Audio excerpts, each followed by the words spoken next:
Mulai dari orang pintar yang sedang mengejar sosok Pontianak. Dia berlari menuju hutan dan terus mengejar sosok yang terbang dengan baju putih dari pohon ke pohon. Hingga akhirnya Pontianak itu berhenti di semak-semak. Dengan peralatan yang sudah dipersiapkan berupa paku dan juga sebuah kendi berisi air doa, perlahan dia mendatangi setan itu. Sayangnya sebelum menyerang dia terluka sendiri. Untungnya Pontianak itu bisa ditangani oleh orang pintar tersebut dan paku bisa ditancapkan di tengkuk setan berbaju putih itu. Beberapa bulan setelahnya, Adam, seorang pria yang tinggal sendiri di dalam hutan. Dia bekerja sebagai pengrajin gerabah yang studio miliknya tak jauh dari rumah orang tuanya. Dalam perjalanan bekerja, Adam hampir menabrak seorang perempuan yang mengendarai sepeda.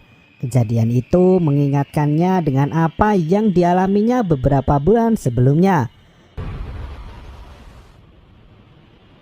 Di mana malam itu, dia yang hendak menuju rumah ibunya, tiba-tiba ada seorang gadis yang melintas sehingga tanpa sengaja dia tabrak. Adam yang merasa bersalah pun membawa gadis itu pulang ke rumah ibunya. Ibunya yang melihat itu pun bingung kenapa Adam membawa gadis malam-malam. Dia menjelaskan kalau gadis itu tertabrak olehnya dan sekarang dia pingsan. Adiknya yang bernama Suraya menyarankan untuk segera membawa ke rumah sakit. Namun Adam memilih untuk merawatnya terlebih dahulu. Hari berikutnya, gadis itu masih belum sadar diri. Bahkan tukang urut yang dipanggil belum bisa menyadarkan gadis tersebut. Sang tukang urut menyarankan untuk mencari orang yang lebih pintar darinya. Beberapa hari setelahnya, gadis itu pun sadar. Namun dia kebingungan dengan apa yang terjadi. Bu Timah, ibu Adam menyuruhnya untuk beristirahat dan jika sudah sehat, Adam akan mengantarkannya pulang. Namun gadis itu kebingungan karena dia tak ingat apa-apa. Dia bingung harus balik kemana. Adam dan yang lain pun menduga kalau gadis tersebut mengalami hilang ingatan. Kejadian itu sudah berlalu selama 6 bulan. Adam sendiri sudah memasang iklan di koran apakah ada keluarga gadis tersebut yang mencarinya. Sayangnya belum ada satupun yang melakukan panggilan. Gadis itu sendiri hanya mengingat namanya yaitu Melati. Adam mencoba untuk mencari tahu dan menanyakan apa yang Melati ingat. Sayangnya dia sama sekali tak mengingat apa-apa dan bahkan alasan dia melintas di depan mobil Adam malam itu pun juga dia tak tahu. Ada seorang perempuan yang menyukai Adam. Dia bernama Sri.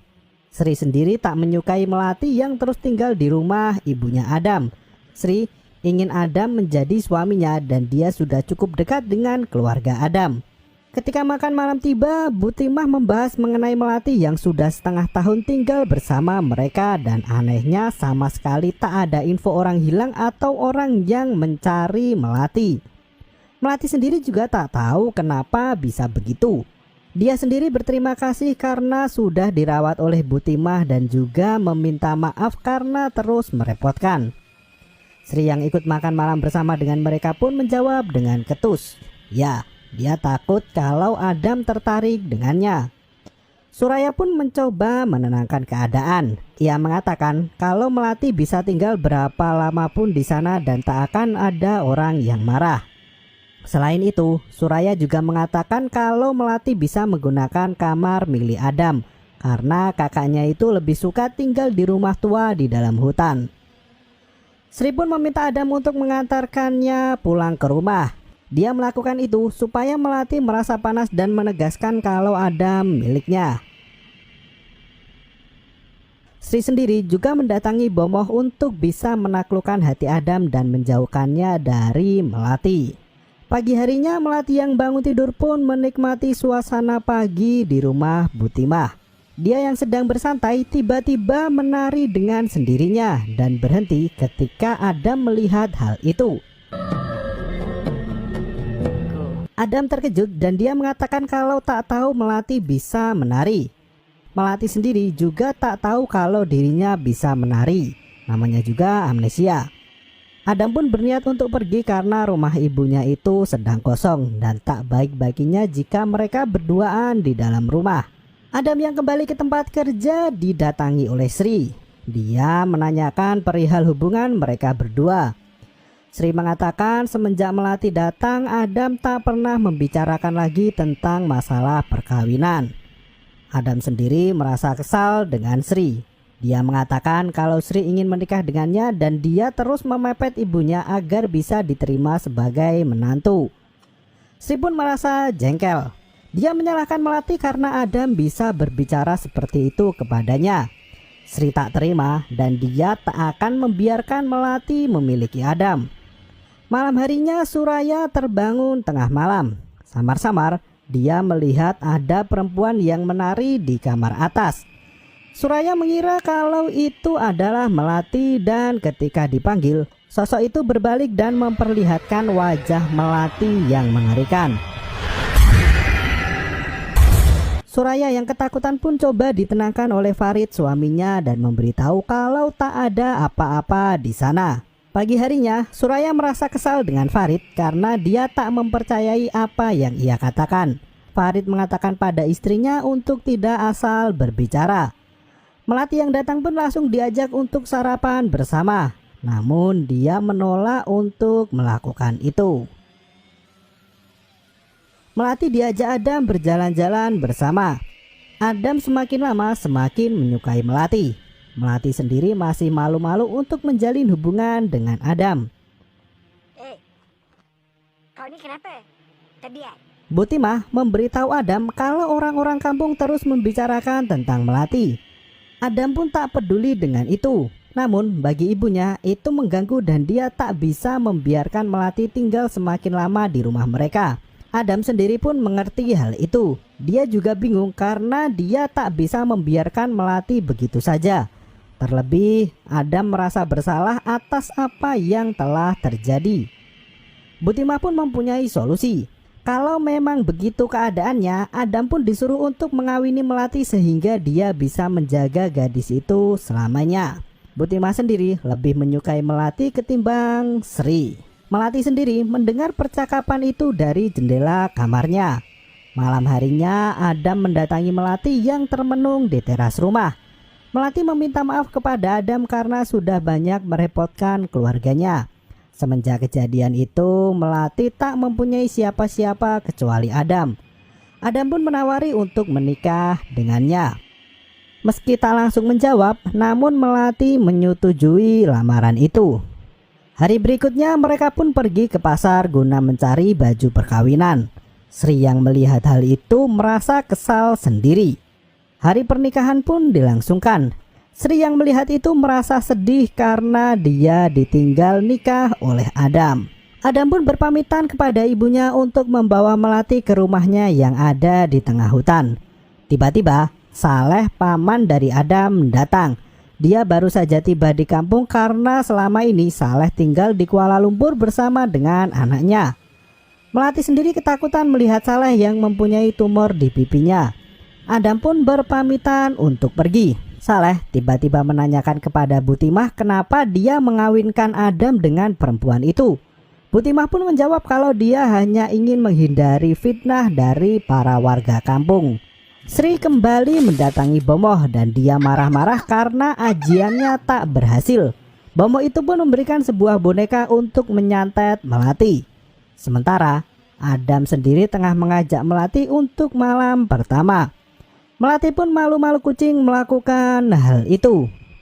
Hari berikutnya Saleh kembali mendatangi Timah.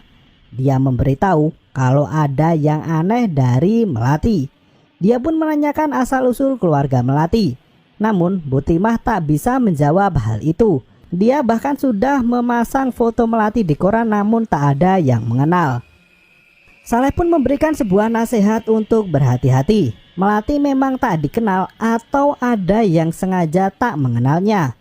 Tentu hal itu membuat Butimah kebingungan. Dia meminta adik iparnya itu untuk mencari tahu siapa Melati yang sebenarnya. Saleh sendiri meminta Butimah untuk tidak berbicara mengenai itu kepada Adam dan dia akan berbicara sendiri. Saleh pun mendatangi rumah Adam. Melati yang melihat kedatangan Saleh segera masuk ke dalam rumah.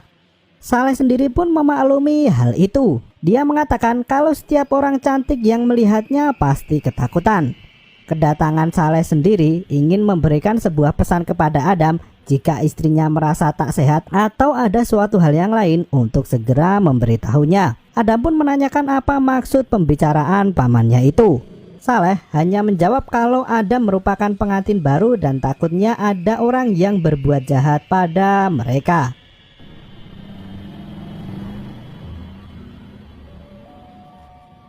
Sri kembali mendatangi Adam. Kali ini dia membawakan makanan untuknya.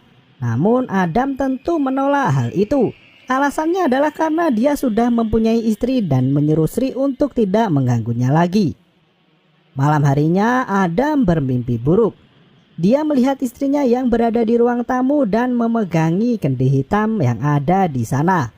Namun ketika berbalik, terlihat wajah yang menyenangkan. Adam yang terbangun pun ketakutan melihat Melati yang ikut bangun juga. Malam berikutnya, Adam dan Melati makan di rumah ibunya. Namun Bu Timah tak ikut makan bersama. Suraya sendiri masih ketakutan dengan Melati setelah kejadian itu. Dirinya juga tak mau ditinggal berdua dengan kakak iparnya tersebut. Adam pun menanyakan apa yang dibicarakan pamannya pada ibunya. Bu Timah memberitahu kalau Pak Saleh datang dan mengatakan kalau Melati sepertinya tak sehat. Adam pun setuju dengan hal itu. Dia mengatakan kalau orang yang menyebabkan semua ini adalah Sri. Sri yang cemburu dan berniat untuk mencelakakan keluarganya itu. Bu Timah memperingatkan anaknya untuk tak berbicara sembarangan. Kalau apa yang dikatakannya tidak benar, maka hal itu akan menjadi sebuah fitnah. Sri sendiri mengamati Adam yang pulang ke rumah dari kejauhan. Adam membuka pintu dan menyuruh Melati untuk masuk. Namun dia kebingungan karena istrinya itu sudah menghilang. Dia pun mencari ke sekeliling rumah dan tak menemukan Melati dimanapun.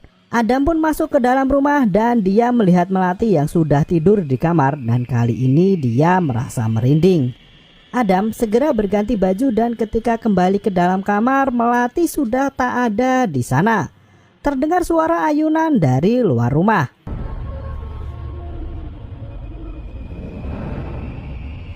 Adam yang datang menengok melihat Melati dengan wajah yang mengerikan. Dia pun berteriak dan Melati tiba-tiba ada di belakangnya. Dia pun menanyakan apa yang terjadi pada Adam karena terlihat ketakutan. Dirinya memberitahu kalau baru saja kembali dari kamar mandi. Adam sendiri pun kebingungan dengan apa yang dilihatnya seolah dia tak percaya dengan apa yang terjadi. Pagi harinya Adam berpesan kepada istrinya itu untuk masak agak banyak karena ibunya akan makan malam bersama. Malam harinya Sri yang tak diundang pun tiba-tiba datang dan membawakan kue. Bu Timah sendiri tak bisa menolak pemberian itu. Dia menyuruh Melati untuk menyimpannya di dalam. Tiba-tiba Melati jatuh pingsan. Adam pun segera datang. Tiba-tiba Melati kesetanan seolah dia kesurupan. Dia memandangi Sri dengan marah. Sri segera pergi dari rumah tersebut.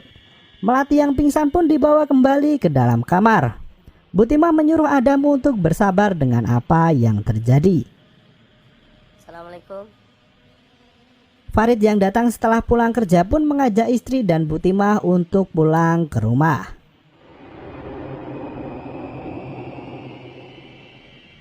Malam harinya Melati kembali bangun dan pergi keluar rumah. Samar-samar terdengar suara seperti mocopat lingsurungi. Adam yang mengetahui itu segera mengejar istrinya, namun dia melihat Melati yang perlahan terbang menuju ke arah hutan.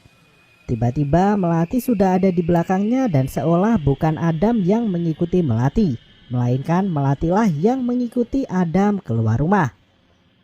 Hari berikutnya, Suraya yang sudah tak takut dengan Melati mengajaknya untuk bermain di sungai. Kembali terdengar suara kidung dan Melati menuju ke arah hutan.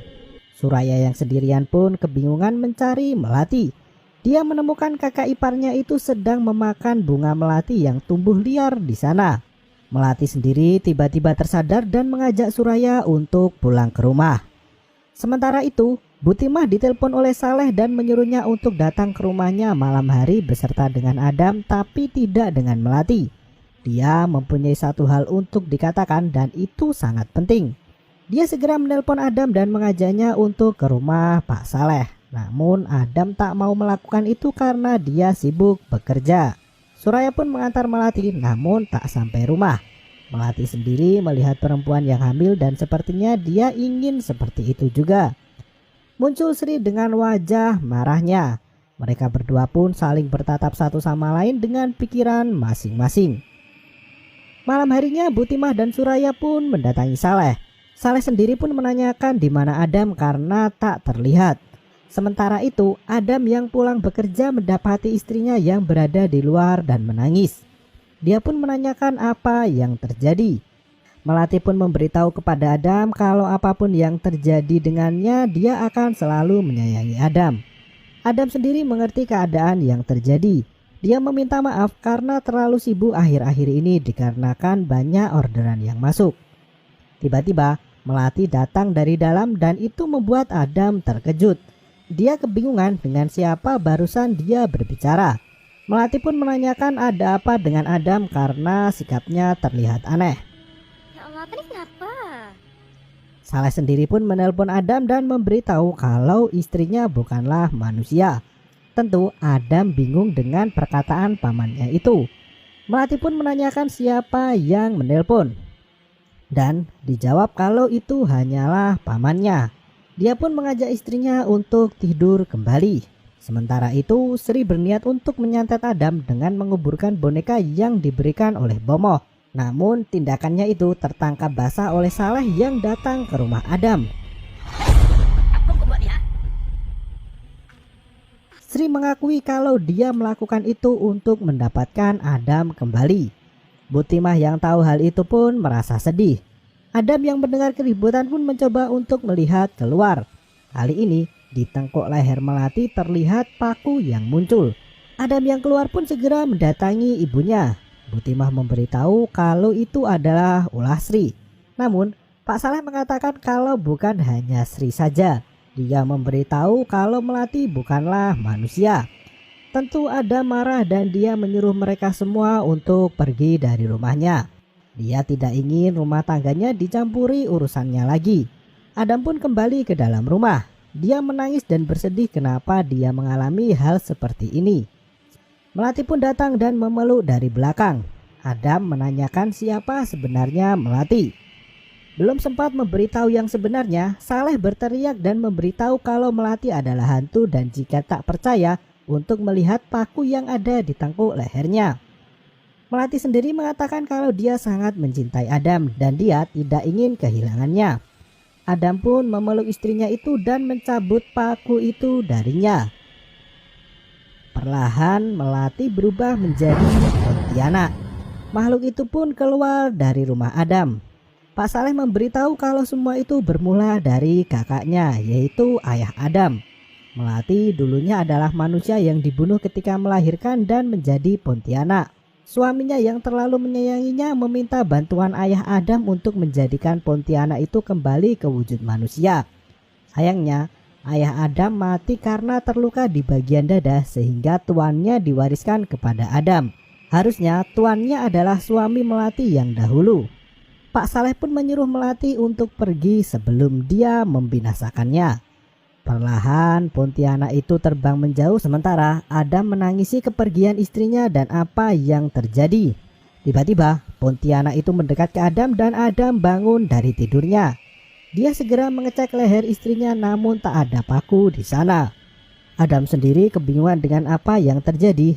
Sementara itu di depan rumahnya ada Pontianak yang sedang main ayunan di bawah pohon. Ya, ceritanya seperti itu. Apakah Melati benar-benar asli Pontianak? Sedikit membingungkan untuk endingnya memang. Intinya seperti itu. Terima kasih.